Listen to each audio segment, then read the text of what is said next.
महामार्गाच्या मुद्द्यावरून सामनाच्या अग्रलेखातून हल्लाबोल करण्यात आलाय।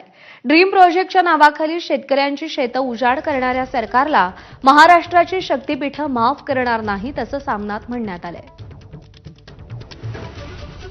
आजच्या अग्रलेखातले महत्त्वाचे मुद्दे आपण पाहूया।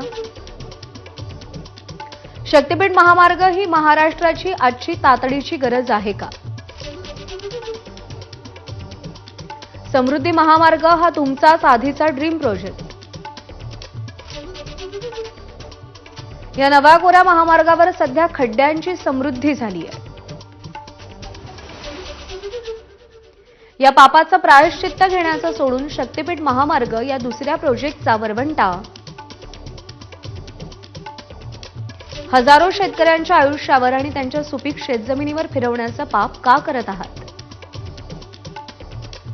महाराष्ट्राची आराध्य दैवत असलेली शक्तीपीठ तुम्हाला माफ करणार नाहीत हे लक्षात ठेवा। शक्तीपीठ महामार्ग हा देखील भ्रष्ट ठेकेदार आणि सरकारमधील त्यांचे आश्रयदाते यांचंच भलं करणार आहे। फडणवीस सरकारच्या या राक्षसी महत्वाकांक्षेपायी हजारो शेतकरी, त्यांच्या सुपीक आणि बागायती जमिनी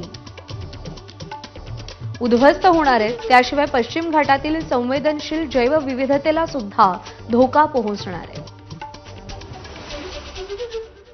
महामार्ग ग्रीनफील्ड वगैरे असेलही, पण त्यामुळे 7,500 हेक्टर हिरवीगार शेतं उजाड होणार आहेत।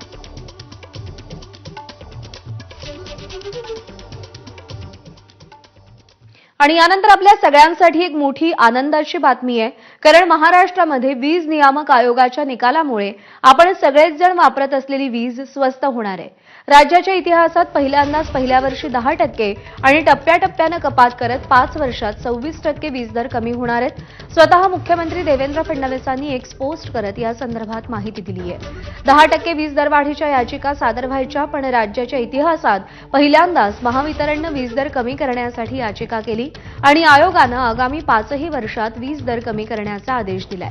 याचा फायदा घरगुती वापरासह औद्योगिक आणि व्यावसायिक वीज ग्राहकांना देखील होणार आहे।